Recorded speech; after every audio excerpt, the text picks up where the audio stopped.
Okay, now you're all being recorded. This is great. So here we go. Let me start by saying welcome again. Let me share my slides, my screen to get started. I have not uploaded the review from yesterday, but I will. It'll be online probably by the end of today. So that was a quick review. Only a couple of you participated, but that's okay. It's a makeup. We're not taking attendance anyways for this class, but also not for that. Let's see if I can share this. Start with this. Okay, as promised, we're going to do a quiz today. That's how we'll start this big fun off. Yay! I can hear you. I know you're muted, but you're screaming in excitement. I can tell from the look on your faces. Then we'll go over Bob's tools and things, and tell me what you guys learned by going through that activity. And then we'll talk about your project activities. And then a new topic, revenue models. So finally, we're not doing some techno, blah, blah, techno. So those of you technophobes, you'll be happy that we're moving into the next business. For the quiz, I would ask that you all have your video on. So I know that your dads and moms and cousins and e-commerce experts aren't behind you feeding you answers. I'd rather be looking at your face and not the ceiling. For those of you who have yeah, there you go. And it's only 30 minutes. So at 30 minutes, it's that will restrict you from kind of wandering off. You don't have time to jump to another screen and Google search something and try to become an expert about something. The essay questions are written very broadly, so it's really about what you know. I'm not asking for you to recite something. So be efficient and in your reading of the question, try to understand what I'm asking for. You can ask me a question if you don't understand something, but I think it's pretty clear what I'm asking you. It's a half essay, half multiple choice. And more is not better. For those of you who think just by, regurgitating everything you've learned since basic school, that somehow I'm supposed to go find in this pile of garbage the answer to the question. That's not, if I get about 3 sentences in, and I'm not sure you know what the hell you're talking about, then I stopped reading. So be very precise. I mean, there's no perfect answer, but the answer in your words that reflects your understanding of the question is what I'm looking for. I'm pretty easy on grading if you're generally in the neighborhood of what the topic describes, because I think everyone has a bit of a different perspective on things. So I'm not looking for, cut and paste from the book on anything ever, this or the midterm or anything in the future. I'm looking for your view, your words on what I'm asking. So basic rules, no chatting, no texting, but that you'll see that it's impossible to do that. If you do that, you'll probably finish maybe 3 of the questions, and then I'm going to stop this thing at 30 minutes. So there's no time. So I think the way I've structured the questions and the number of questions, that you won't have time to go screw around. You only have time to answer the questions. So think about that as you're answering the questions. I'm stopping at 30 minutes. I'm not, so pay attention to the time. What else? I think that's all. Oh, I have this thing. The school director asks that we focus on written communication skills. So I'm not going to be your English editor here, but I certainly just, nouns and verbs that, that they generally align is nice.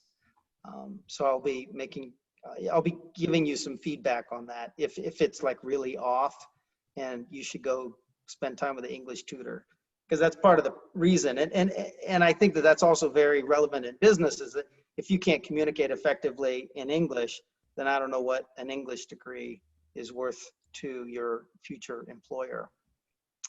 All right, I think that's enough. Let's go off to e-learning. So, Sir, are we allowed to use our own notes that we've been doing throughout the semester? no, this is not an open note test. Yeah.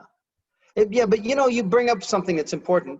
This test is for you.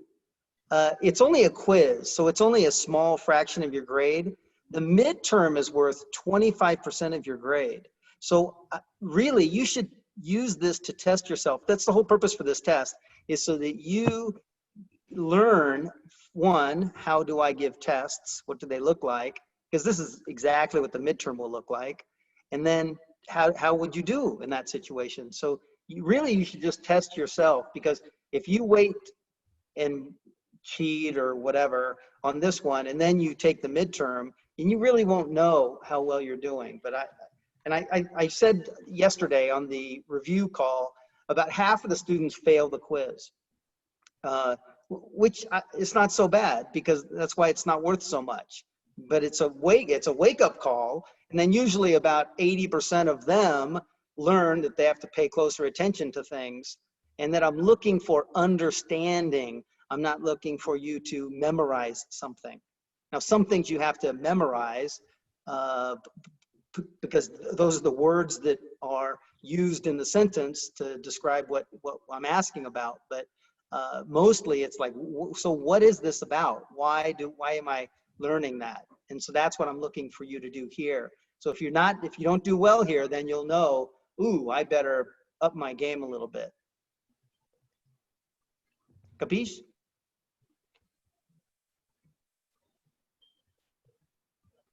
Okay. Off to e-learning land. Has everybody got their browser open in e-learning?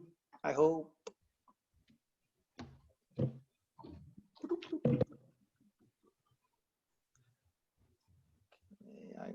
Hang on a second. I've got user interface challenges. My Zoom won't let me play with my monitor. There we go. Okay, here we go. Okay. So in e-learning, go to week 5. It says case, blah, blah, blah, blah. And I'm going to open up a link. So again, everyone should have their video on. So Sean and Diana and Maria, I hope that was good.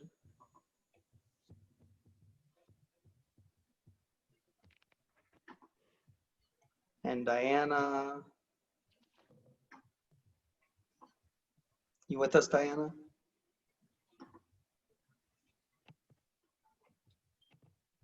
Yes, sorry, hi.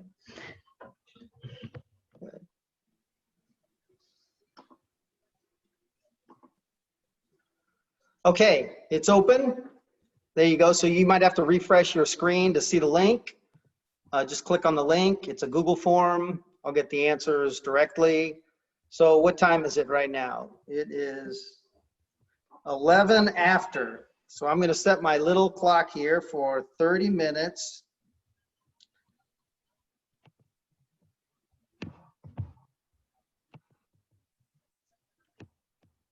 2 seconds, 30 minutes. Okay, are you ready? Wait. All right, here we go. Go. Good luck.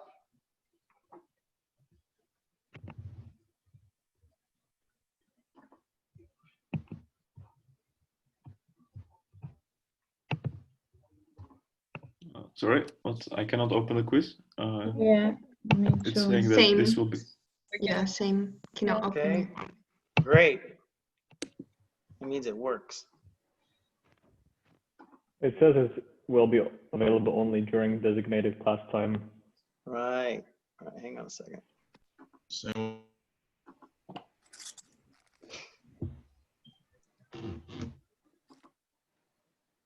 Okay, try it again.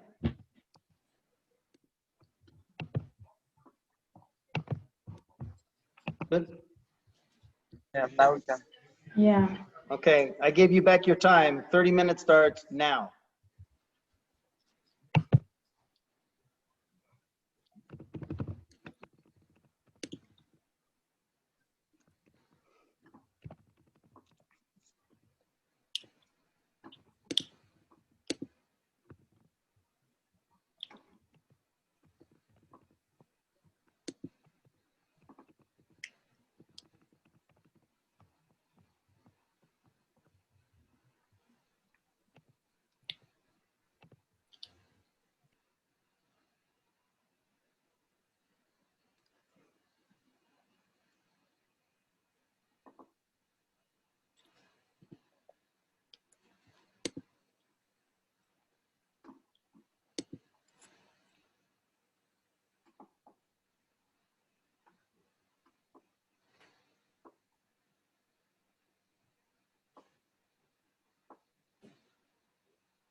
Bless you.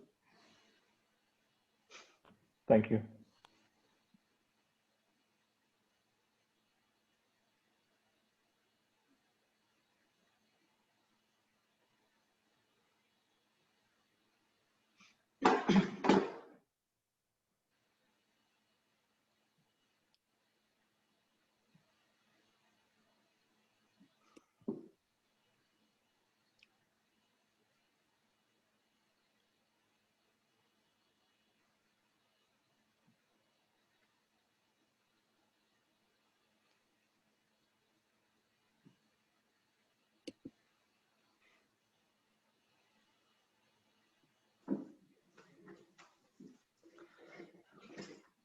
Arthur, go to e-learning and click on the quiz and start it.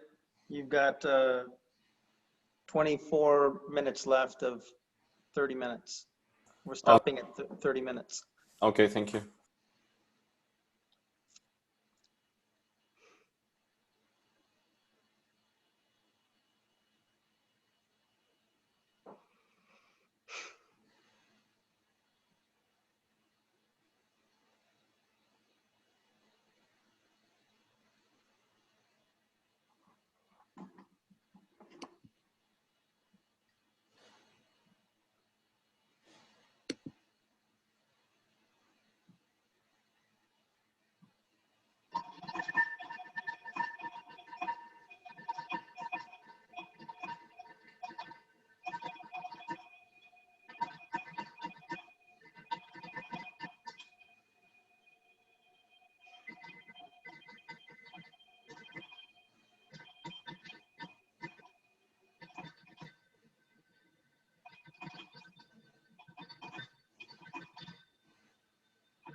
Sir, can we know how many times left for us? 19 and a half minutes.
So how much more time do we have?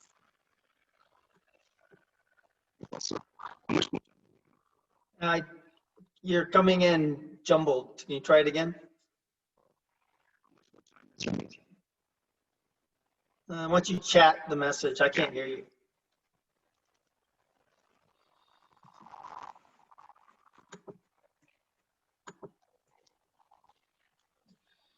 Oh, good question.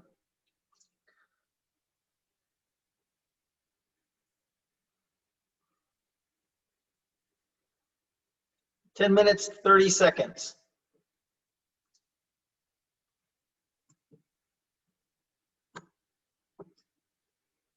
Could you repeat, please? Yeah, 10 minutes.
You have 5 minutes to go. Kind of look over everything, just see that you've done the most of what you can do and spend the time on things that are most valuable.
Okay, 2 minutes.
One minute. So there are 19 of you, so make sure you submit them in the next 50 seconds now, because I don't know what happens if I turn this off. I've never done that before. And if it just cuts you out and you don't get to submit it, you probably wouldn't be happy with me. So 38 seconds.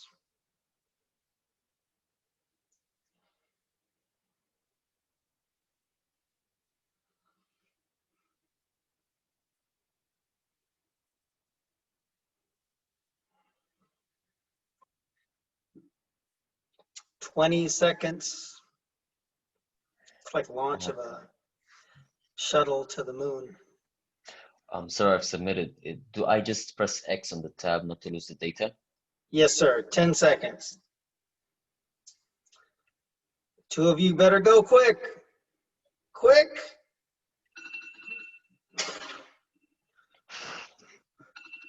All right. All right. I'm closing it. It's closed. Boom. All right.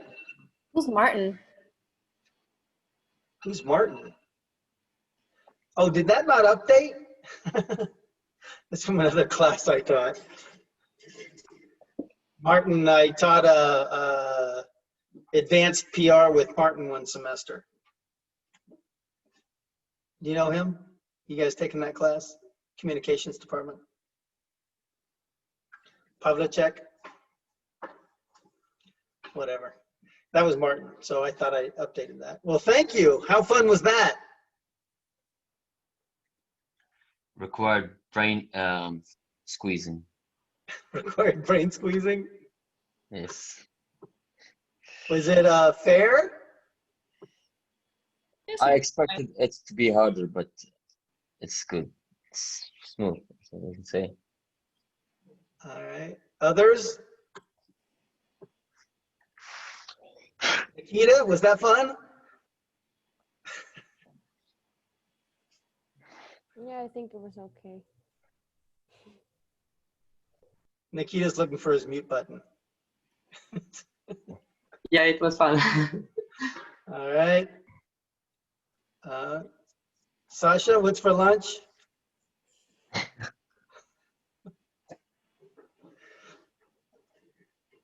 Anybody have any issues with anything that you would call out right away that you'd say, because actually right now in pedagogy, they teach us your brain is firing. If you were paying attention, if you just didn't give a shit about the quiz, then it's just like watching a TV show. But if your brain is firing, you're like, oh, what about that thing? Now is the perfect time to say, I wasn't quite sure about that thing. And then when I answer it, it's going to stick in your head better than before. And believe me, you're going to see these questions again in probably 4 more weeks, 3 or 4 more weeks. So if you have a question, now would be a really good time to say, oh, I kind of didn't understand what you were talking about or asking about. I had a question about their groups, e-commerce groups of leveraging, something like that, and I couldn't answer that. E-commerce group. I don't understand. Did you want to hear like B2B, B2 government, B2 consumer, or those things we had like big rounds, as I remember?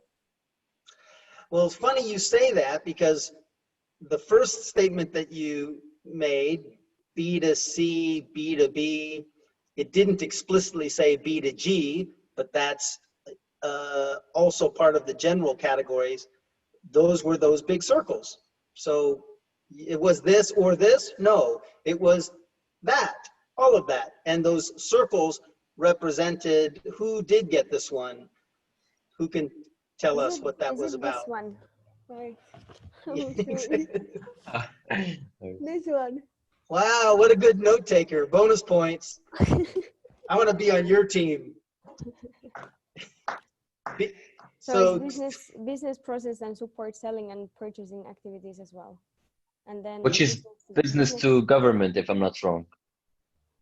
Support organization. Government, I'm not going to knock it because it's in the chapter. It's not in that diagram, because the diagram was just explicitly B to C. Remember, that was a little circle, as Jonah just showed us. And the next bigger bubble was B to B. And then the biggest bubble was business process. Or business process, yeah.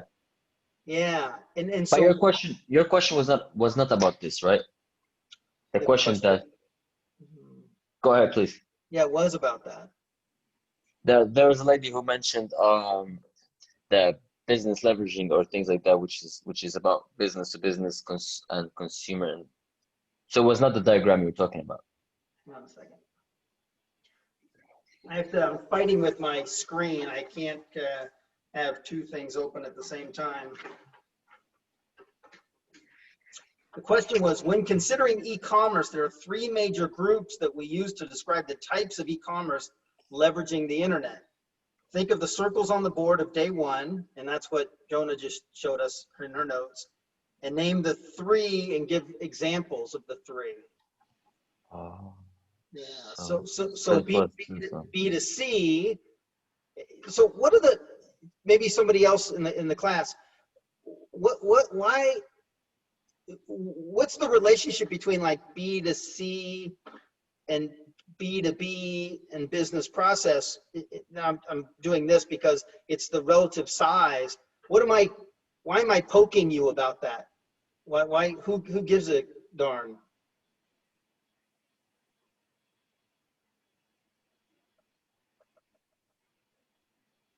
Crystal. So, I'm not that sure. Well, well, just visually, this is this big, and this is this big, and this is this big. What? B2C, it's the most used business model, right? I'm sorry, I couldn't hear that clearly. I think B2C is the biggest used business model. You think B to C is? Yeah. Okay, I'm going to do this is for Crystal. This is B to C, this is B to B, and this is business process. Mm-hmm. Which was the biggest circle? Oh, okay. Business process. Yeah. So why would I do that? Why would I point that out and be so repetitive about saying this to you?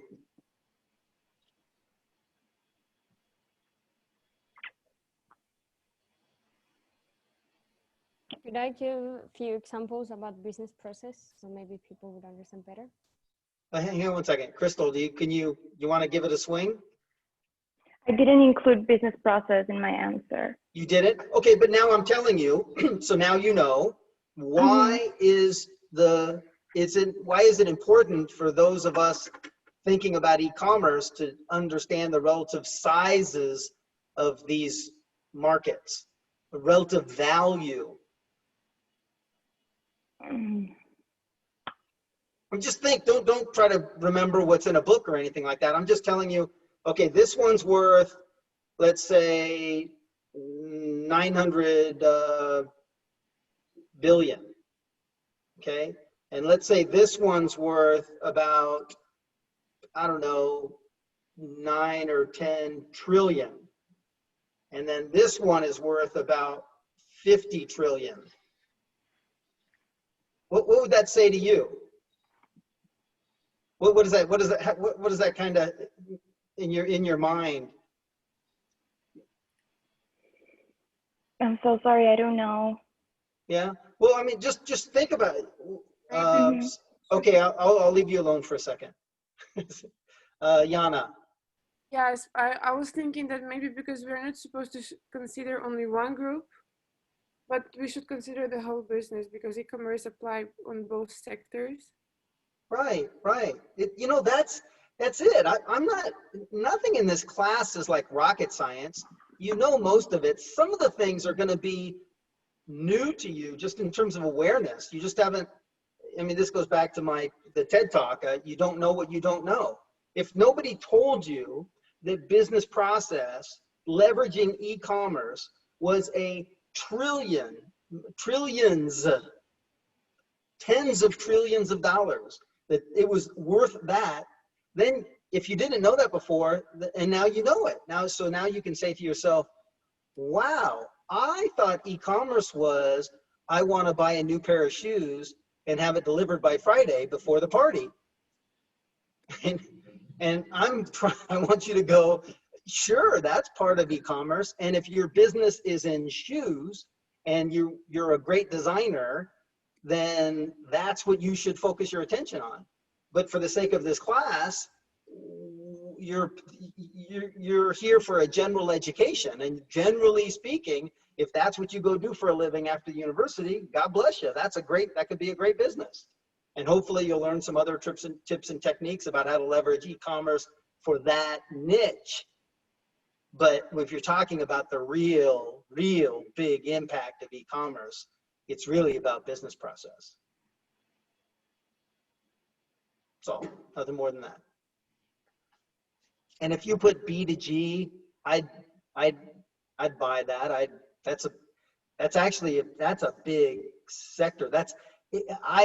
In the book also, sometimes I think they say it's like it's a subset of the B2B, or sometimes they put them together, but B2G is huge. If you think about the size, for example, of the governments of the EU or the American government, and how many hundreds of billions of dollars they spend, then you need to understand how government works. We don't do this in this class very much, but there is a complete separate niche market in B2G and how that works. But the concept behind B2G is a hybrid of the B2B and the B2C. Okay, other thoughts that you're like, what was he talking about?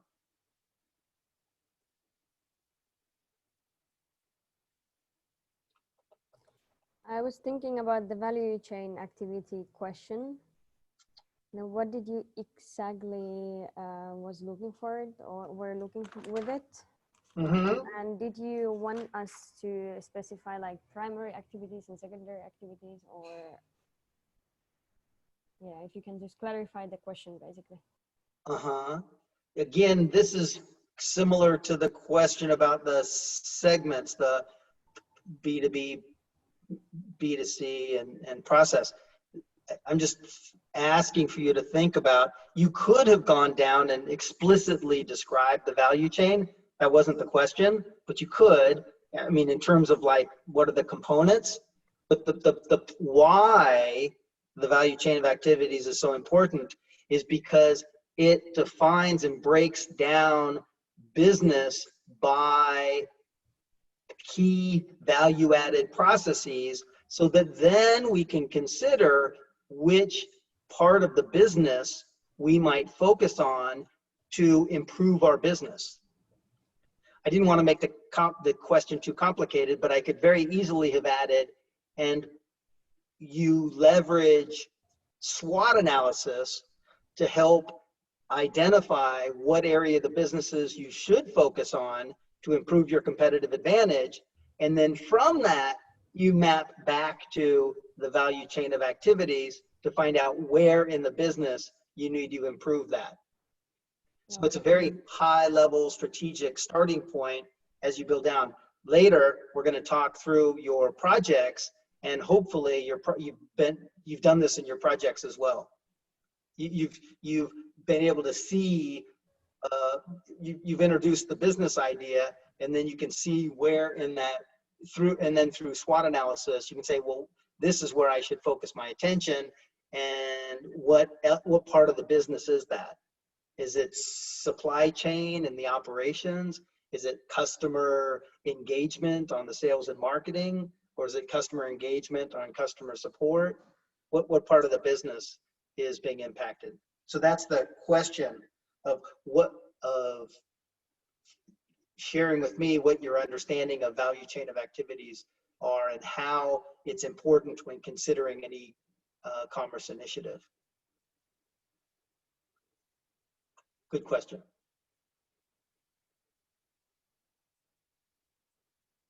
Others?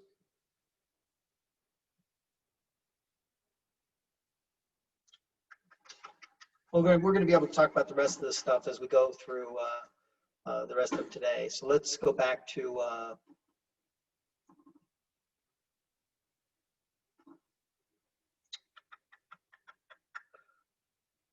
well, thanks very much. I should be done with reviewing this, and usually takes me about a day or two, and then I'll post it. Also, I'm going to post the other activities, kind of, because we've done like 5 or 6 little activities, from the assessment to signing up for Slack, and a couple of homework activities. So, and as you could imagine, I'm grading them on the way.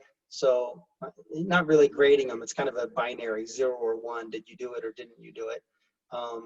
So I'll post to each of you. You can see the summaries of how much you're keeping up or not. So you can't, and I think I warned you about this in the beginning of the class, you can't pass this class if you don't do the work. And I don't mean that like, if you don't do the work, then you won't know how to answer the questions on the tests. I mean, that's part of it.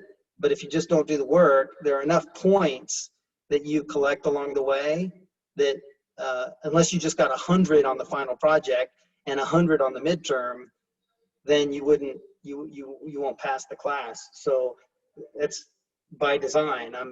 Because I know that people learn by doing, and you're learning by doing these activities along the way. So most students, as long as they're doing these activities along the way, those are usually the same students that are getting a B or an A on the projects and the midterms and the quizzes, and then they end up getting a B and A in the class. And as I think 99% of you expect to get an A in the class, I would expect that 99% of you, if your reality matches your activity, then you'll have knocked these out of the way.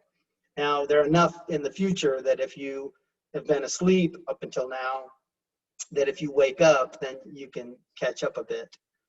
So there we go. All right, you know what? Let's take a break. Let's take 15 minutes. We'll come back at 15 after. And while I'll just keep this on my screen. This is just some reference for those of you who might think about like keeping up with technology, like where do I go? And these are kind of the things that I keep my eye on a regular basis, and keeps me informed as to what's going on within tech or strategy, strategic planning, business management. Because I think you probably know that people who are really good at what they do, they're constantly looking for new ways to do things, and they're kind of lifelong learners. And so hopefully I consider myself the same. And so these are places that I go for, like, what's the latest and greatest. So just some little tidbits for you. All right, so let's get back together, what, 15 after? 15 after, all right. Have a nice break.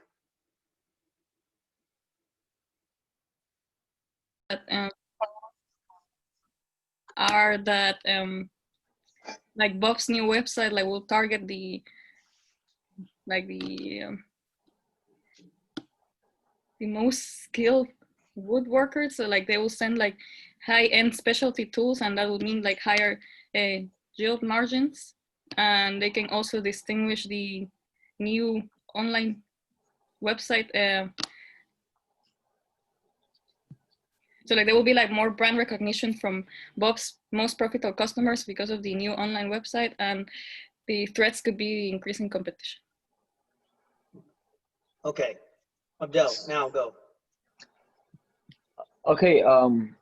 Well, what I'm saying, what I would like to say is she mentioned most of the things that we have in our screen over here, which is about the SWOT analysis. But I did think she may have missed one of the strengths, which was the live online classrooms for passionate workers. And what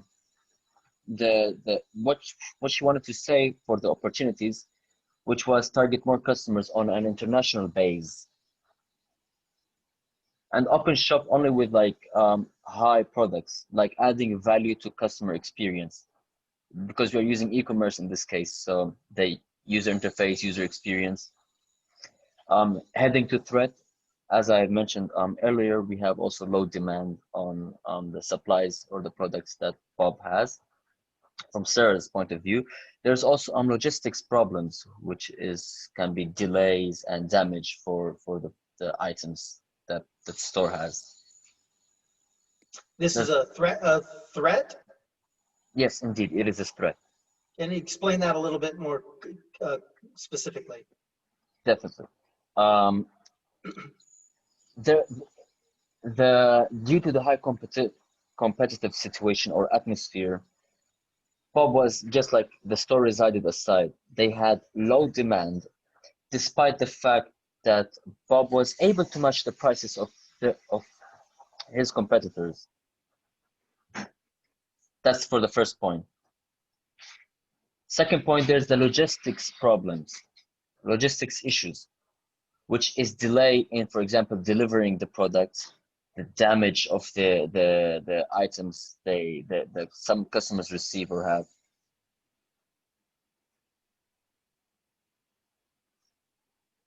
Yeah, you cut out a little bit there in the last part. So you're just to repeat, you're just saying that the logistics from online, and if I could read into it a little bit, maybe this is where I'm going. So I might jump in ahead of you. The logistics in terms of the I mean, the logistics of the product, like the high-tech products, high-end products, which could be like transferred with some problems with delays or damage. It could be damaged, or because we said that it's a weakness where some of the products do not have ideal shipping profiles, and it could be also threats that it could be delayed somehow. That's like not internal, but from outside. So it's like, well, let's grab a hold of one of those things just for a second. What's the shipping profile issue here that you're referring to? It's a very important point. It's one of the biggest points in chapter 1 that we called out. I mean, some packaging, or that the product is so big that it could be like shipped in some variety of ways, that it could be shipped for example, for many ways, that not only one product is shipped, but it could be like shipped many times, only one product, because it's a big product. I don't know, maybe. I don't know, I'm still not getting it. So is it big, physically big? Like give me a specific thing when you're just saying this. What do you like? Give me an example of the thing that you might be imagining. Yeah, I was thinking about the size, but I think this is not the right answer, because it's not that big, and then it shouldn't be like packaged. So could I try out?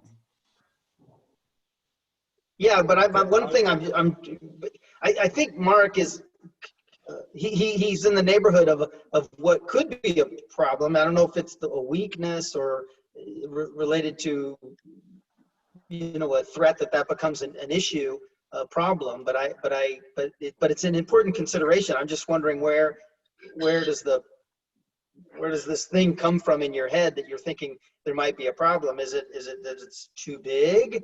Is it? Yeah, I was thinking about the size, but. Yeah. But is big a problem? Why? When is big a problem when you use the term shipping profile? When there's a delay or damage. Sorry for the interruption. I think, and Yeah, certainly. If I'm shipping Baccarat crystal, and you know, through regular post, and I don't package it properly, and I end up with a pile of glass, that's an issue. We're talking about. What are we talking about here, though? We're not talking about glass. What are we talking about? High end. Like product, like technology for, no, like tools for wood. Yeah, I'm trying to get your question, but it's like it's not really possible yet. Although you have said it twice, but I'm trying to. Yeah. arrange the ideas. Well, I'm zooming in on a particular thing here because I think it's related to this online, offline. So I'm going online, and Marek just pointed out that an issue is related to products and shipping profiles. And review customer service. I'm just now, allow me to use my guessing game. Does it have to do with the barcode, listing the items, invoicing, maybe things of that, the arrangement of items? Yeah, we talked about this, and we talked about Sasha's business a week or two ago, and getting all of the catalog products online. That's not the issue. I don't think Mark was talking about. Mark, you were talking about a shipping profile, and I think I was just grabbing a hold of this one thing and zooming in a little bit because it actually becomes an important consideration if you're running we call it brick and mortar. We're running a physical store, and somebody's making a recommendation to go online, and this is just kind of brainstorming, right? What are my strengths, weaknesses, opportunities, and threats? Sarah is saying to Bob, hey, let's go online, and that's what this part of the case and conversation is about. What are my strengths, weaknesses, opportunities, and threats? And you were grabbing a hold of this product shipping profile is it's not the thing. And so maybe I'm running some risk here by pushing on it that you might think it's the most important thing. It's not. It's just a thing that is important. And you were saying you might have some issues around that relative to shipping profile. So I'm just wondering why you were bringing that up. And so in shipping profile, furthermore, if I can ask anybody, when we talk about shipping profile, what did we learn in the first wave of e-business that we apply in the second wave and now in the future about shipping profiles? What was the kind of a very important consideration about shipping profile? It was a ratio of something to something. What was that? I think it's more about the costs, about shipping the items. Like, for instance, these tools are really heavy, so it's eating the profits of the business when delivering the tools, or it can, if it's really, really costly, it can eat the profits of the business. Yeah, but you're right. So that's half of the ratio. What's the value of the product I'm shipping? Yeah. Oops, I answered that. That was going to be my question. It's the cost of the shipping as compared to, and then I open my big mouth, the value of the product you're shipping. And so to Marek's, what I was trying to get Marek to think about is, so what's the big deal? It actually, are these cheap or expensive tools? They are expensive. Yeah. So what's the shipping cost of that? I don't know exactly. I'm not in this business, but what am I? I'm not shipping dog food. You know, I'm not shipping a box of rocks. You know, for your garden. I'm shipping a complex tool, so the price is probably up there. Higher, expensive, yeah, for sure. Yeah, I don't know exactly. We don't have enough time to become experts in this business. This is a case. We're just given the information. And where are the most profitable products in this whole store?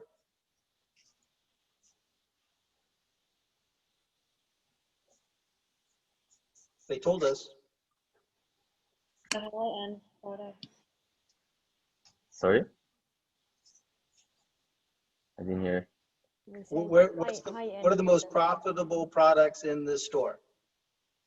The high-end products. Right. You think that's a 4 by 6 centimeter piece of wood? Oh, I'm sorry. 6 meters wide, long? So are you pricing the products based on their volume? Is that what you mean? The bigger the volume, the much expensive it would get? No, I'm not talking volume. I'm just talking, again, we have to stay in the case. And the case just tells us, Sarah's just saying, go online. And then we're talking about the SWOT of online. That's all. And Marek was talking about, tell your mom or your sister can contribute. If they know the answer, they can jump on in. Or your dog, I don't know. But Marek was just talking about shipping profile, and I think that's a very important consideration. That's why I was zooming in on it a little bit. So I have the store, and I have all of these things in the store, and then Sarah comes to Bob and says, hey, let's go online. And you just have to consider all of the, so what is a SWOT for Bob in his physical store is, and you guys have already articulated most of these, is different than the SWOT that is Sarah's recommending going online. But that's all. An important element is shipping profile.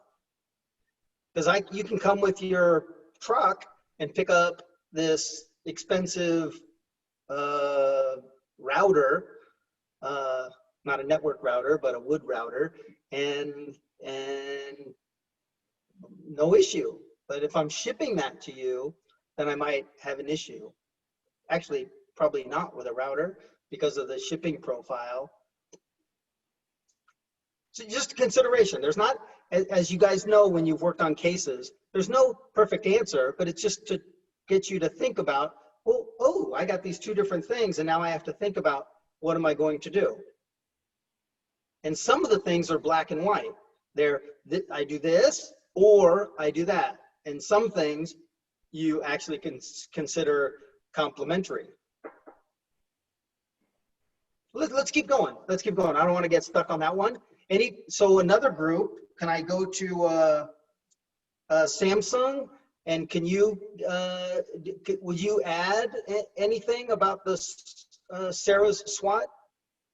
This is Liza, I think, and Diana and Omar. Is that right?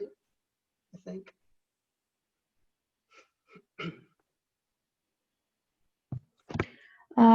Yeah, about Sarah, we can add that they should highlight in their website, and it was like it would be good from her to offer this to Bob, to emphasize on Bob's reputation and his exclusiveness of like having special tools for the customers that they're ordering, like especially for them. Maybe that will help, and the rest I think you already said everything.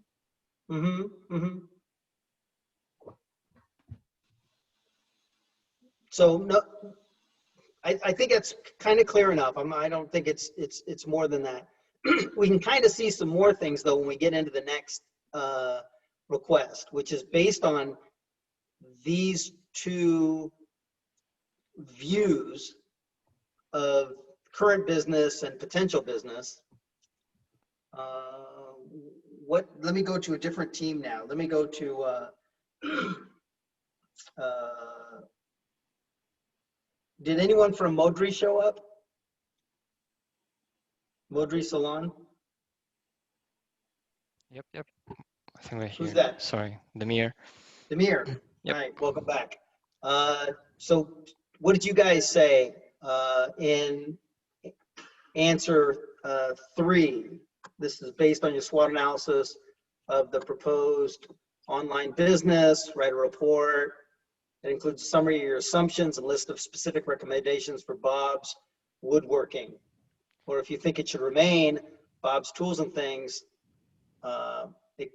described, and then there's some more instructions there. But just tell me what you guys, if you could just summarize what your team came up with. I wasn't focusing on this one, on this question. I think it was Farah. I'm not sure if he's on the call. I can read what he wrote basically for that one. Just for future reference, if we do any teamwork, don't be caught, I don't know what my other teammate did, because it's a group exercise. So even though, and it's not natural, you would break out activities and different people do things, but before you submit it, you should certainly understand all aspects of your submission. That's a good mistake to make right now, but in the future, when you were doing your project work, you don't want that to happen. Gotcha.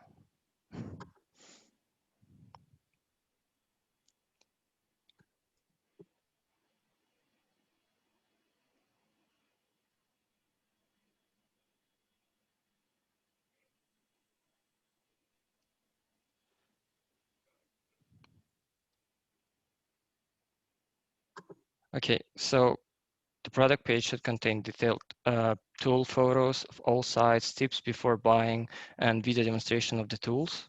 So as usually, like in the store, like in the original store, he has all the instructions and all that recorded by his salespeople. So it'd be nice to have it as well on the website, just like to have like a personal approach to every customer. Yeah, basically show all the variations of the models of these tools. That would be our recommendation. And work on the convenience of the website itself. Like as well as, I don't know, the CEOs of the website. So optimize that, get the links, but put this exactly because he has the customer base already. So with people who are actually buying it, I don't think you would be spending that much on the SEOs or like marketing itself, like from the beginning, like you wouldn't spend that much. Yeah, that's like. And when you say, you're saying SEO, search engine optimization, right? Yep. Yeah. So not everyone maybe in the class might be aware of that. So just to give a quick definition, we'll pick this up in the next chapter, next 2 chapters, I think, selling to consumers. So when you have web content and you want people to see it in terms of the search engines, there are things that you can do to your web page that will increase the result in search engine results so that you're at least minimally on that first page. And those activities, we call that search engine optimization. So we're going to move online. We have a strength. We have an existing customer base. You guys already talked about opportunity of expanding. I think Dell might have said something about global. You know, just because you go online, you're certainly global in terms of people having access to you, but we'll talk about this in selling to consumers. We probably would put a fence around our geography and be explicit about what geographies we want to serve. If I'm doing woodworking, you would think to yourself, do I want to supply woodworking to you know, people in Beijing, but I'm in Prague in the Czech Republic with a little corner shop. Maybe not, maybe not. It's or you know, Cincinnati, Ohio, in the United States. Maybe not. We'll talk about selling to consumers, but the point is that you just have to think about what you're gonna, what's your objective? What are you, again, focusing on your strengths and opportunities, possibly, and you know, weaknesses and threats too, but I think right now we're looking at strengths and opportunities mostly. If you're thinking about going online and adding, I think I heard you right, you want to move the high-end products online to include the interaction with the customers and customer support and customer service. Did I hear that right? Yep. Also, like, to keep this interaction, we were thinking of assigning like for each area a salesperson that would be delivering the product. So have like interaction in case the customers will have the questions, so they could also like ask those questions like on the spot and stuff. So we have the salesperson actually deliver. That would be like one of the features that could be there to keep, you know, this customer friendly approach. I don't know. Right. And if somebody else from another team, what essentially are we doing? Grabbing that one attribute, tie that back to strength from the first SWOT analysis. Somebody make that connection for us.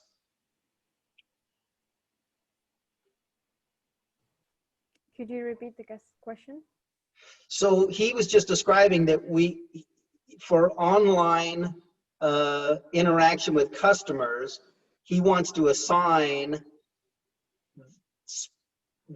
each product sale, I might be changing his words a little bit, but interaction to the people in the shop, in Bob's Tools and Things, to be responsible for the interaction with the online customers buying those things, with the assumption it's the person in the shop who's got the specific skill of that particular high, I'm adding these words, high value, high profit product in engaging with the client? Where's the connection to the Bob's strength?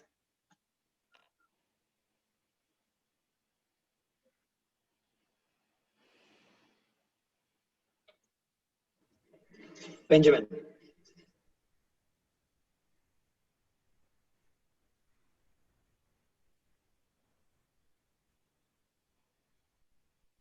Unmute.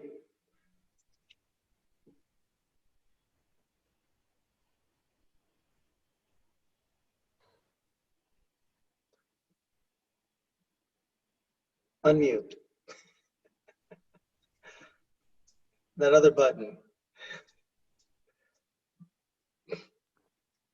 Oh, it doesn't work for some reason. Nikita. Yeah, but I don't see connection. You don't see the connection?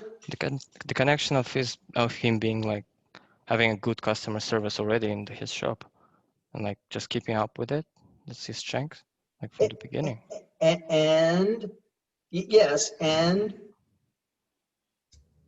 Loyalty. I don't know. no, what's related to that? You're on the point, but what is how just, I mean, imagine your own experiences when you have good customer service in a store, specifically a store that's selling some complex thing. What's the source of that good customer service typically? Salesperson. Think about the strength. Yes, the salesperson. What about the salesperson? That They go into very knowledgeable. They're very knowledgeable and eager to give the instructions. Bing, bing, bing, bing, bing, bing, bing. Yeah. This is their strength. And we don't have time to do everything all the time for the rest of this case, but I'm gonna jump ahead here. What's this case about?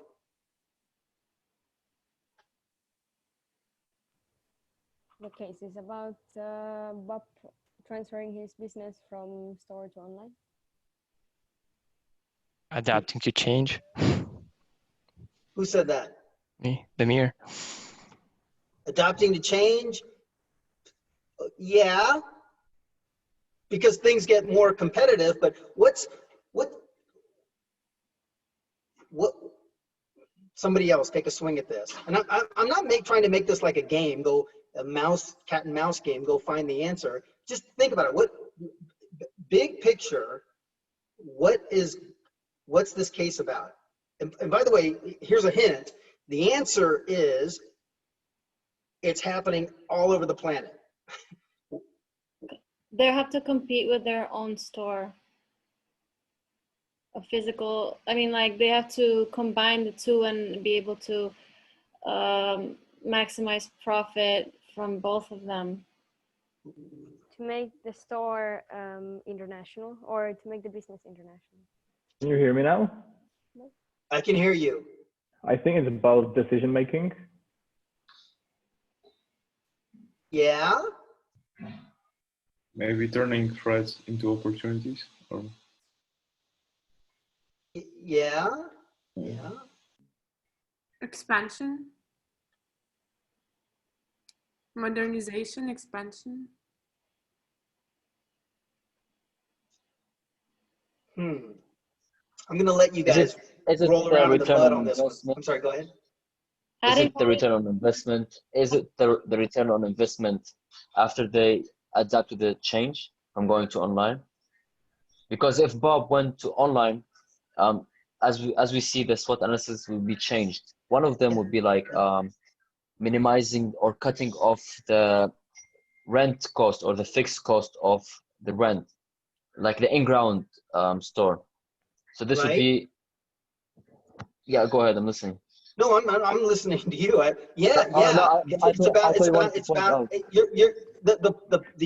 The objective is that it's about improving your profitability, but just back up a little bit. Value. What's that? He wants to add value to the customers to find a useful way. Isn't this an opportunity to add a value to the customer? Yeah. Boy, I'm not getting what I'm looking for. Knowing your market, Say? knowing your market or analyzing your market. That's as close to the answer as anybody's been Target yet. audience. Target audience. That's I'm part just of it. yeah, I'm just filling his Yeah. No. You keep going on this thing. Here's another hint. I'll just put a few things in a community. I'll put Hornbach, Bauhaus, Bob's Things and Tools, woodworking.com. So the different competition in the region, competitive region, because they all have the same product, but the value chain of activities. Almost exactly, but I'll just say that the case is about differentiation. Dynamic change, okay. Not change, differentiation. I know where I fit looking at my SWOT analysis. I know what I'm good at, Bob. And then I'm thinking how I can leverage, this is this class. This is this entire class. How do I leverage e-commerce to create a competitive advantage when I got friggin' Hornbach on my ass? Or in the United States, it's Home Depot and Lowe's. If I got up in the morning, if I were Bob and Hornbach opened up a shop 2 kilometers down the street, I might just shoot myself, jump off a bridge. If I'm not capable of differentiating myself, I'm dead in this market. So are you trying to say that that's a project which provides unique items and products to the customers? Yes, that's the punchline to this case. And you guys mostly got there. I just am asking and reinforcing the most simplest way to describe what you guys mostly did. Mostly your teams, as I read through them briefly, I didn't have time to read through them in exquisite detail, but generally you understood the strengths, weaknesses, opportunities, and threats of Bob. You understood what Sarah was recommending. And you have to say, how can I differentiate myself from the other competitors in the market? I think Bob has mentioned this in the case where he would do something unique other than the company, other existing companies already, which I think to allow the customers to try the products before purchasing, if I'm not wrong. Exactly. Now, you guys in this conversation didn't emphasize that. You called it out in the strength. You didn't emphasize it in the opportunity. I didn't hear it so much in the opportunity on the Sarah review. I'll go back and I'll look and see who kind of caught that or didn't. And this is where, let me throw out a couple more questions. And you have to raise your hand if you agree with this. Do you agree that Bob, working with Sarah, should create an online presence with a different name, or should they establish a different business, an online business separate from Bob's Things and Tools and Things, or should the online be a complementary association with Bob's Tools and Things?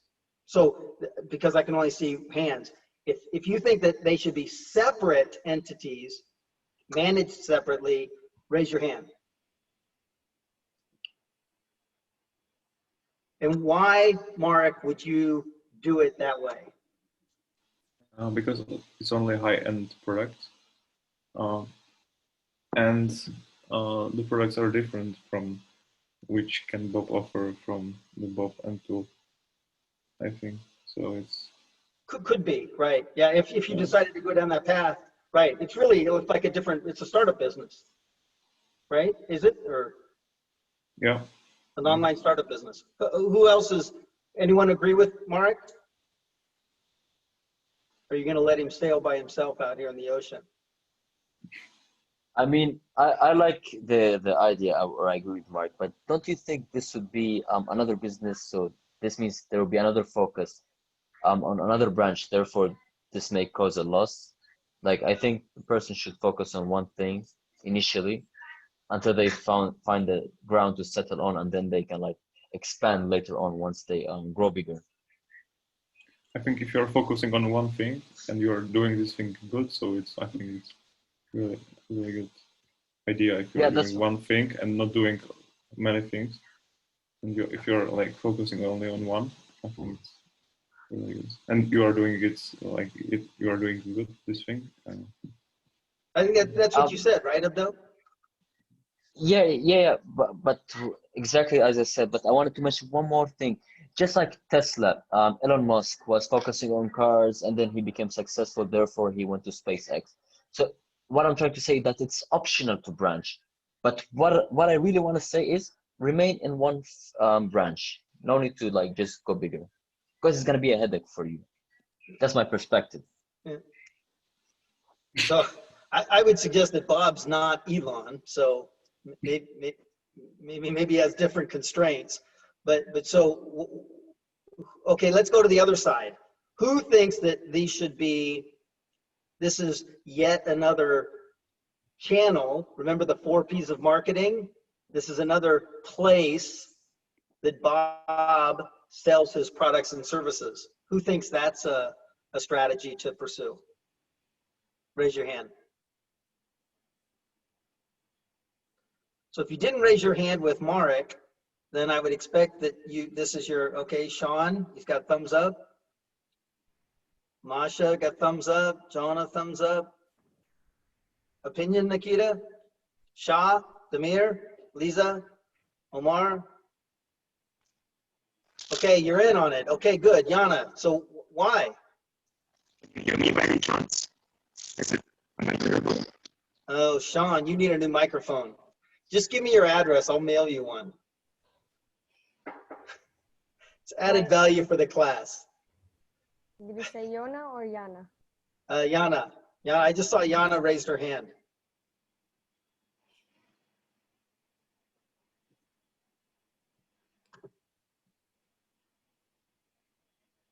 Oh, that's fine. Yana, you with us? Bad internet.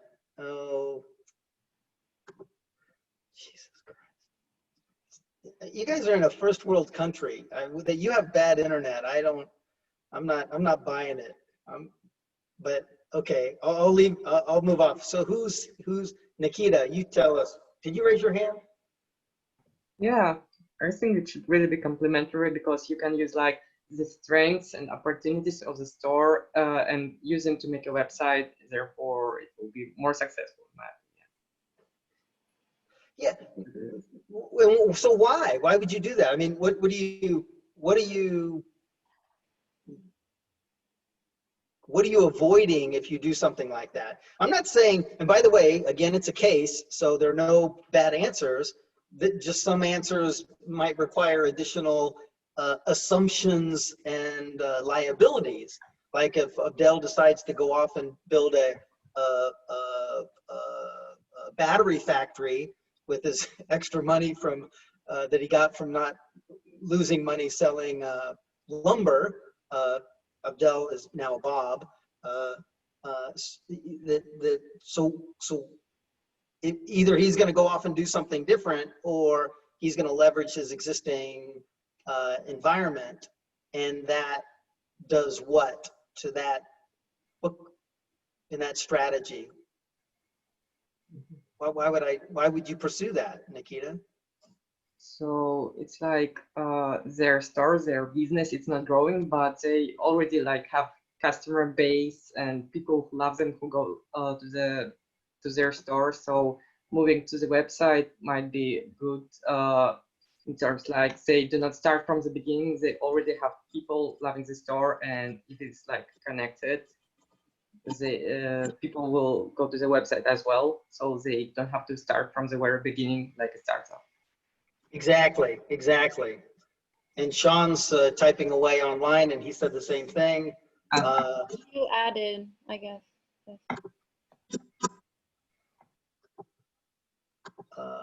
So can we basically say minimize expenses, basically? You could say minimize expenses, yes, and I think you probably could say minimize risk. Yes, because that would be a decision-making process. So therefore, it would be risk and the expenses as well. So. Exactly, exactly. So so now I've thought about my value chain of activities. We didn't use that term yet, but you have, because you've talked about, okay, I have trained, smart, high value customer service in my operation. I have a great relationship with my local community. I have great existing business, especially in the high-end space where I make the most money. That's something to get your attention. And I've got a lot of content already. I didn't hear from you. I don't know if I missed it, but don't I have a library of DVDs showing my customers how to do stuff? And e-learning? No, what I understood, what I heard, like you had a library where like it teaches. No, it's in the case. Ah, okay. I'm sorry, I haven't noticed this yet. Does somebody else notice that, I hope? I added it on the strengths of the SWOT, I think. Yeah, right.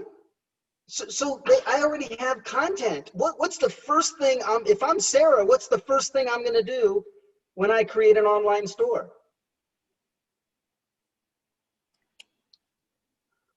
Friendly navigation. What would you, if you had a stack of DVDs, let's say you're one of these, let me try to speak in your terms. Maybe you're gamers, I hope. So maybe you're one of these online gamer guys, right? That you got this 35,000 newbies that are paying you $1 a month to learn how to play the game. You know how they watch you and you give them advice and they're in the corner while you're playing the game. Maybe you've recorded those. Maybe you've recorded like 100 hours of you advising these newbies how to get from level 1 to level 2 to level 3.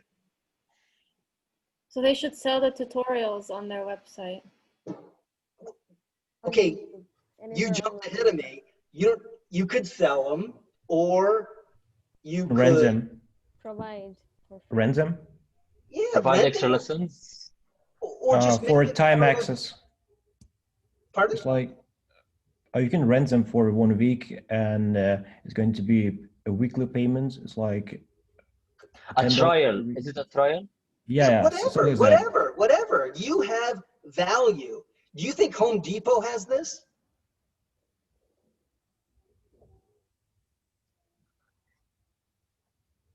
Maybe you don't go. That's not fair. Home Depot is like, what the hell? I'm not in the United States. Do you think Hornbach has this? Let me. Have you gone to Hornbach and ever asked for a high-end tool and said, hey, could you open that box and demonstrate how that saw works or that router works? I have. You know what they told me? Get out of here. You either buy this or you don't buy this. I don't give a shit what you do. But you ain't opening the box. I'm not. And by the way, I get paid 150 crown an hour So I don't care whether you buy it or you don't buy it. I don't mean to diss the Hornbach employees, but it's their business model. They try to say high value, but it's not high value. It's kind of okay. These guys are marginally trained, but these are not Bob's employees. So the point here is that I'm going online. I want to push everything I can online. Now, all of you guys had great ideas, and we're going to talk about this in the rest of the class. But we have revenue models. How do I make money? But minimally, and this is what this case is about. It's about differentiation. I have to be different than Hornbach and Bauhaus. And when people come to my shop, they need to have that feeling that they cannot get that at Hornbach or Bauhaus. And whether they're physically in my store or they're online communicating with me, all of you guys had great ideas. Take the existing employees and have them be the customer service agents online. Why not? You know, if they're not doing anything, they can go to the back room and look through, you know, whether it's their Facebook page or whether it's the website that Sarah set up, that they can have that relationship with that client. And if the client has a problem that can't be solved in the communication, what is that employee going to say? What's the specialist going to say? Visit our office. Come on in. We have a shop. We'll show you how this thing works in the back. This is, by the way, why you don't have customers in Beijing. Because you look at your strengths and the related opportunities and lean into those, and you will kill Hornbach and Bauhaus. But sir, I have a question, please. So Yeah. do you mean that going online is something unique? Like, for example, I have the same like Bob's tools and techniques, same items on ground, but I just transfer them online. Do you think that's a unique change?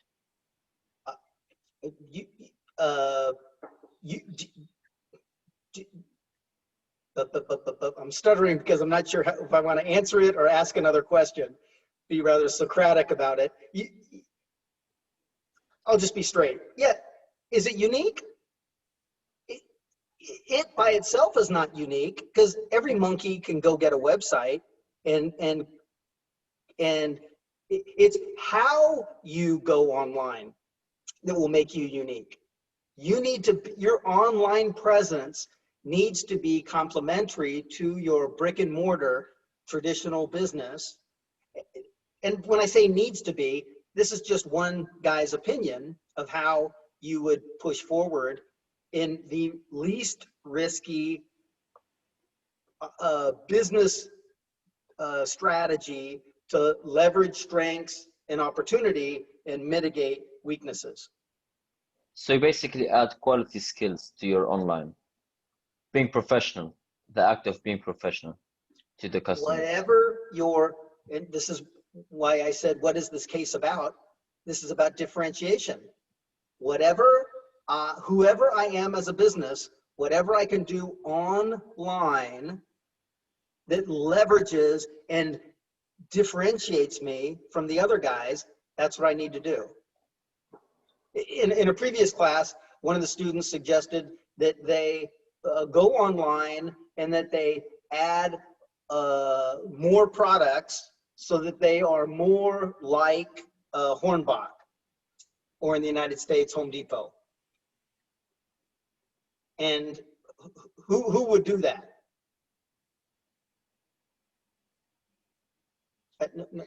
No, but nobody. I mean, somebody might do that, but you're leaning into your weakness and you're further exposing yourself to be less differentiated by the other guy. You're chasing the competition rather than leading in your unique position in the market. That's why we don't have any more time to talk about this case, but this is what's so important about this case, is it's about differentiation, and it's about identifying what makes me unique and special and leaning into that, and then thinking about those attributes and leveraging an e-commerce site for that. It is why you, and again, there's no right answer, why you probably wouldn't start yet another business name, an entity that doesn't have a reputation in the community. You want to use Bob's tools and things. Everybody knows he's sponsoring the soccer club. Everybody loves him. The community loves this guy. So we're just going online to increase the awareness and added value that exists within the neighborhood and the access to delivering products and services online as a complementary to his shop. And the more that Bob leans into that, the further he gets away from Home Depot and Lowe's. And he could survive. He might not survive, but given this case, my experience and looking at how this is laid out, that's probably one of the most probable outcomes. Okay, we're off to where am I? I need to jump over to this other discussion. So I'll look through your team's submissions there to see how we did, and but I hope that is not lost on you, is that this exercise is, if you can do it for Bob's tools and things, you can do it for anybody. And you look at yet e-commerce is just another place. It's another channel to get to your customers. We'll talk a lot more about how you would go do that, especially in selling to consumers, but just as a business strategy, how do I do that? And how do I get away from being attacked by the big dogs? And this is uniquely 2020 problems, because everybody is everywhere. How do you compete against Amazon? Amazon is in everybody's business. You know, online platforms like Amazon, we use them as an example, but they're everywhere. Alza sells more and more and more and more stuff every day, and so everyone's in everybody's business. And you think about one of these big I sell everything to everybody. They're able to make it on volume, not value, volume and price. And these guys will clean your clock if you don't differentiate yourself. Okay, for sake of time, I'm not gonna go through the project stuff, but there is a homework activity, but I have to do my work first. I'm gonna go back and I'm gonna go through each of your projects, and I'm gonna give you some feedback, and I want you guys to come back and revise your projects based on the comments I'm gonna give you. I haven't read them yet, I haven't had time, but based on prior experience, I usually have to give you a little bit of redirection. So there's a 1.1 review of that activity. So here's this next chapter. Thankfully, it's not about technology. So this is about revenue models. So go back, you have to, as homework, if you didn't read ahead to chapter 4, it's in the syllabus already, although I didn't call out read chapter 4 for homework, but go back and review chapter 4, but I'll just go through it as an overview right now. And then also read chapter 5, selling to consumers. So what you should think about for these next chapters is, chapter 4 is kind of obvious, except maybe it's like the categorization of B2C, B2B, and business process. We're just breaking down what you already probably experience, and maybe part of it you've been exposed to and you know, or maybe you don't. So this is about revenue models. And this is how do you make money?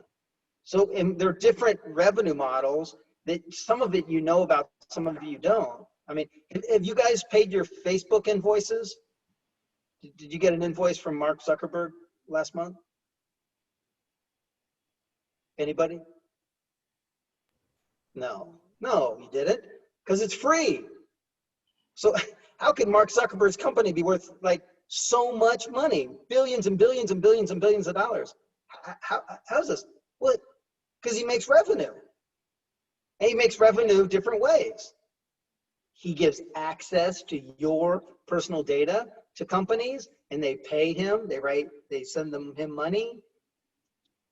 And then most recently, last 5 or 6 years, then they started putting ads in front of you. And of course, that's where the big money comes from. Same thing with Google. You do a search and you see these ad-supported search results, and they used to put them on the side called ads, and then they put them in line with the search results, and then they put them on top of the search results. There's a little thing in the corner that says this is a sponsored result. So if you type in Pepsi, boom, Coke shows up at the top. Why is that? That seems rather hideous. It's because Coke paid that every time somebody types in Pepsi, I'm using this as an example, I don't know how it works, but if you type in anything like a specific product or a specific brand, often, boom, what shows up at the top is a competitive offering or a competitive brand. This is because somebody's paying Google. If Google is your search, in your search browser, boom, that's the result. And that's just a way that these companies are making money. Sir, allow me to ask a question, please. So are you telling me that the advertising field is really successful? What if nobody wanted to buy because when advertisements come to YouTube videos, everybody just wants to skip right away. Like we don't even bother to watch the whole advertisement. Therefore, YouTube is only gaining the profit while the company that is trying to sell this product via advertisement is not gaining anything. So why? You why really think so? I'm just asking. I'm just guessing. I'm not yet expert in this. That's why I'm asking. Yeah, who spoke up there? Oh, I can say that YouTube, yeah, maybe it seems to you that you skip the video. Maybe it seems to you that you hate it and it doesn't impact you because you are that hateful about that. But in the end, it appears that it actually it actually impacts you in some way. Especially now, they applied those 5 seconds commercials you cannot skip. And I think, as I saw recently, they are super successful. And they catch your attention for a second, but then this thought stucks within your brains for days, hours, months, and when you just start to understand what's a brand, you start to understand what's a product, and then you start paying attention to that. So it works actually with all advertisements. So as I wrote, right. If there is no product, then you are the product. Sorry, frankly speaking, she makes a couple things in terms of you being the product, if I can steal some of her words, in terms of Facebook and your data, the data about you, that's the product that Facebook is selling on the back end. But related to advertising, she's dead on right also. And we're going to talk about this, not in this chapter, but the next chapter, selling to consumers. And we talk about this thing called a customer journey. And it starts with attraction and awareness, and then you convert them where they actually click through. And we'll talk specifically in that chapter about conversion rates. So yeah, you're individual. You're maybe more discerning than the average person, or not. Probably not actually overall, because if there's something that gets put in front of you that's interesting, that's based on your historical preferences and interests, then you're probably going to click through on that, and it's going to have some impact on you. Again, sometimes it's purely awareness. If you're familiar with your advertising marketing classes, they call it reach and frequency.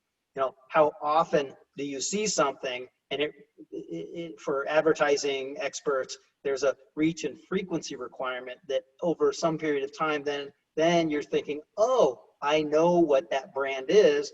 And then later, when you actually have a specific need or want, you have demand for that, then at least it's in your head. And then and we talked about that in terms of customer journey, at least now you're part of that list of potential providers for those products and services. But that's another topic. Let me, excuse me, that was, who was speaking? That was Masha? Yeah, I'm Maria or Masha. Maria, yeah, so that's exactly right. So don't, I'm gonna cut you off because I need to go back, but next time when we get into this, it seems like you've got some additional experiences that you can share, and some of our guest speakers are gonna talk about this and how they monitor this. And by the way, this is way better than any advertising platform opportunity that exists historically, in that we actually can track cookies, right? We'll talk about that later. Cookies, I know who you are. I know what you saw. I know what caused you to click on something. If I'm driving down the freeway and I look up at some billboard, what's the relationship between me seeing that advertising and then me going and buying some product or service? Nothing. Generally, a firm can say, hey, I spent $25,000 a month on that billboard because I know, 50 or 60,000 cars a day are driving past it. And as a result, I got 3 calls on the phone that, the following month asking for our services. So I can there's some correlation there. But when online, I know exactly what that click-through was, and I can put software on my website, my web page, that actually can directly associate my expenditures to my returns, my return on investment. So the tools and resources are there. But let me go back. But that's very important consideration when you think about e-commerce and being online, is the ability to manage and track your business, and what you invest your money in and what kind of returns you get.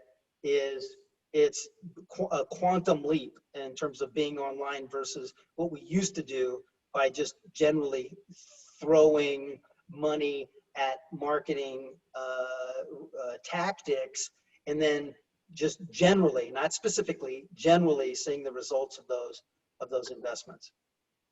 Okay, let me burn through this. In fact, I have to get going here because we don't have much time. So I'm going to go quickly, but just go. So read the chapter. We'll come back in next class. But know that there are different ways to make money. That's essentially what this chapter is about. And the other thing that I would like to call out is this concept of channel conflict and cannibalization. Hopefully you've heard these terms in marketing class, but we're going to just reapply them here. If I'm selling something in my store, and then we'll use Bob's as an example, but then I create something online, potentially you could describe it as cannibalization. I ate my own sale. I've now sold something online that I might have been selling in my store. And so I have to think about what's my net change of my business. Am I increasing my business? Or am I just kind of stealing from my own opportunity that I would have gotten anyway? There's no clean answer to this one, other than you need to think about what you're doing and why you're doing it. Adidas is an example. I have Adidas stores and shops owned by the company. And then I have Adidas retailers that are authorized retail sales outlets for my Adidas shoes. Well, you would know, because actually most of the Adidas shops channels around the world are not Adidas owned and operated stores, but are partners, and they know that if I'm selling through a partner, I'm not selling it directly. And so I have to think about what is that called, cannibalization? What is that? Somebody else is going to get that sale and then therefore I'm not getting it directly. But I have a bigger, higher strategy that says, okay, but I only have 100 company owned and operated stores, and I have 20,000 retail shops that I've authorized to sell my Adidas shoes. So of course, this is a no-brainer. They've opted for, they use their company branded stores as a premium store. And if you walk into one of those stores, they are highly trained sales experts. And you go there for specific Adidas expertise, or, which is what most of us do, we just go to a local shop and we're picking from Adidas to Nike to Puma to whoever, and we're just going to pick what has been driven through some other marketing activities. But this concept of cannibalization is an important one, and a channel conflict. When you go online, you have to think about where your products and services are also available, and it might be conflicted. So here we have this is an important slide. This is essentially a summary of the revenue models. So you just need to think about them and know, you totally should expect this on a midterm, that you would have to know these things and then have examples of each one. So the first one is web catalog. No big surprise. I have a list of products and services, and I'm just buying them. It's like going to McDonald's and I'm buying products. The second one is digital content. You can think of that like Netflix. So Netflix has a whole cache of content, and you're gonna buy that digital content. That's how they're making money. So the first one, you're buying a product online from their catalog, shipping it to you, paying for it. That's how they make money. Digital content, I'm actually selling you specifically just a different category. You might confuse yourself and say, isn't that just like a catalog? Yeah, but in terms of e-commerce, we differentiate them because it's digital content being distributed. I don't have to have a warehouse. You just push the button that says download, boop, and there you go. The next is advertising supported. So you could imagine I'm a blogger, and whatever it is whatever crap I create, whether it's TikTok videos or whatever that causes people to come and see my content, and the way that I make money is I open my content up to include advertising along the way. So maybe I'm a hip hop artist, and I have a lot of people coming to my site. So maybe there's some complementary product, like maybe could be shoes, or could be some clothes or glasses or something that's complementary to hip hop artists or their audience. And so I would put ads on that content. So it's an ad supported. You go to a news site, NewYorkTimes.com, and on the side you see ads, or on the top, I call that it could be a banner ad, or it could be at the top, an advertisement. So you're reading the content, and every time you see that content, that's an image, it's an impression. Every time you see it, just like you do a billboard on the side of the street, New York Times gets some money from that company that's advertising. The next one is advertising subscription mix. So this is where, for example, I have a New York Times subscription. So as a result of having a subscription, they knock out some of the advertising. They used to do that completely because it was a choice. It was binary. It was a advertising at the beginning. So I just had a bunch of ads into my New York Times. But then later, if you subscribe, now it's mixed, where I pay them monthly. I get access to premium content, and they also make money because the ads show up along the side. There are many examples of these things, but I'm just giving you some very common examples. And then this last category is fee-based. So maybe it's like a service. Maybe it's a legal advice website. So I'm going to go and log on, and they're going to say, well, you can get access to our services, but it's a fee for service. Or it could be like Orbitz, that's fee-based, where you might think about like web catalog, but really Orbitz is a clearinghouse. So you're going in and you're buying a plane ticket or a hotel or a car rental, and then after you buy it, boom, at the bottom, there's this fee, this incremental fee for Orbitz. It used to be that Orbitz was web catalog. They would buy it and you'd sell it to you, and they didn't differentiate that it was a fee. But the markets, and this is across all of these, the markets keep evolving, and the e-commerce companies shift from one to another based on competitive pressure or changing buying preferences from their target market user communities. So the next is that it works, all of these work for B2C primarily, but also B2B. And this last thing I've added is you have to consider business process. We're not going to do this in the B2C as much as we're going to do it in the B2B, because you have to think, if you're selling to business is probably, they're not buying like a ream of paper, they're buying a truckload of paper. And they're not doing it once, they're buying it every month. And when are they buying it? They buy it when they run out. So you have to think about their business process and their value chain of activities. And then if you're a paper salesperson, you're going to look into their organization and their operation specifically in that value chain of activities that supplies all of the paper to the rest of the operation, whether it's a mom and pop shop or whether it's a global operation like possibly General Electric.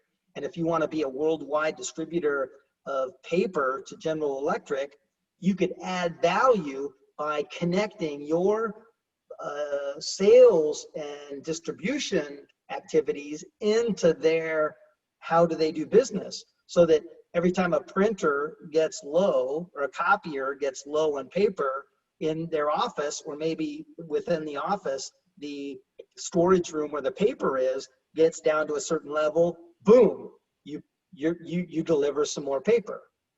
Just as a very specific example, but that's this type of way that you integrate your value add into your customers' needs and requirements.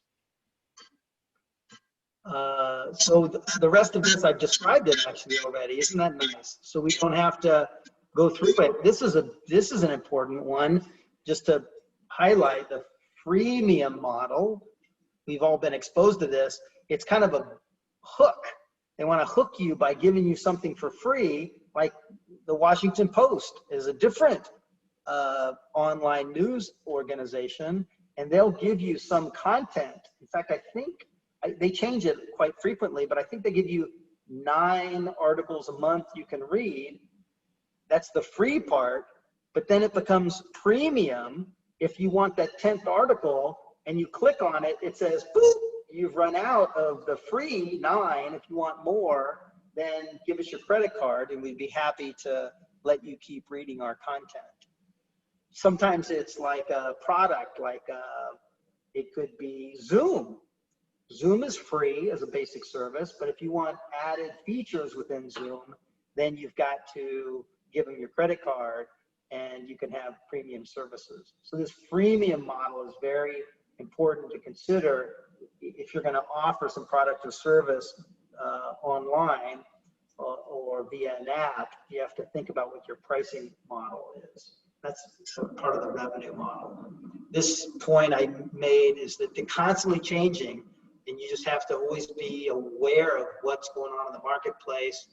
Could be changing behavior of your clients or changing behavior of your competition, but you've always got to be thinking about all the ways that you can make money, and also making sure that you don't offend your customer. Like I think we talked last class about how Slack spams you at, like what I would say, the perfectly inopportune time when it's most annoying to say, give me your credit card. And do I really need to upgrade? I don't think I'm using premium services yet. Did you explain to me that there's a premium services and that I need them? Or are you just telling me, give me your credit card without explanation, which is quite annoying. So, but constantly we're having to change our models, and we just need to think through that. So there's some examples of all those different things. Online presence, we don't have time to go through this stuff. I'm going to stop in 1 minute, but just knowing that we'll talk more about this later, but and this is, we can use Bob's as an example. The site needs to be really clean, and not necessarily simple, but clean, informative, easy to use, and complementary to Bob's store. It can't be in conflict. It can't be like Home Depot, where it's a web catalog where there's just a bunch of products. That's not who Bob is. Bob's all about solution selling. This is this cool router, and here's a video of how to use it, and here are some other tools that you might be interested in for you home shopper, home woodworking experts. Got to make sure it's all in line. Okay, here we are, next week. So if you're behind, don't panic. Hopefully, if you really screwed up this quiz, it doesn't get you to panic, but just gets you to wake up and say, hey, I better pay closer attention so I don't fail the class. Go back and review. If some things weren't, you didn't understand them, go back and review those things. Stay on Skype with me or email me. I'm not Skype only. Any way you can get a hold of me, you ask me questions. On the project discussion, I'm going to give you some feedback, but what I'm going to do is I'm going to go back and I'm going to talk about your projects like Bob's. Like, so differentiation. How are you different, and how are you leveraging what the strengths are for opportunities, or possibly changing and doing something to shore up your weakness to mitigate a threat against competition. And then reading chapter 5, selling to consumers online. I think those of you who probably signed up for this class, e-commerce, you're thinking like, selling stuff. This is probably the funnest chapter, and read it thoroughly, because a lot of it is very rich, and all of our guest speakers will be, not all, but most will be speaking on this topic, selling to consumers, and they're going to give you specific current resources and challenges they have in working in selling to consumers market. And keep the discussion up in Slack. So that's it. That's all I got for you today. So I'm letting you out close to the time I'm supposed to, 15 minutes before the hour. Do you have any questions before I let you run away? No? Yeah, nobody ask a question. Let's go. All right, cool. Well, look to your Slack for your team, and I'll give the responses to the 1.0 activity. So if you have, which you probably will have some suggestions to work on 1.2 this week, and spend this week really catching up. If something you don't understand, catch up. And if you missed the review and want the review, where we talked a little bit more about technology, that will be uploaded by tomorrow. So have a good week, be safe, and enjoy the fall weather.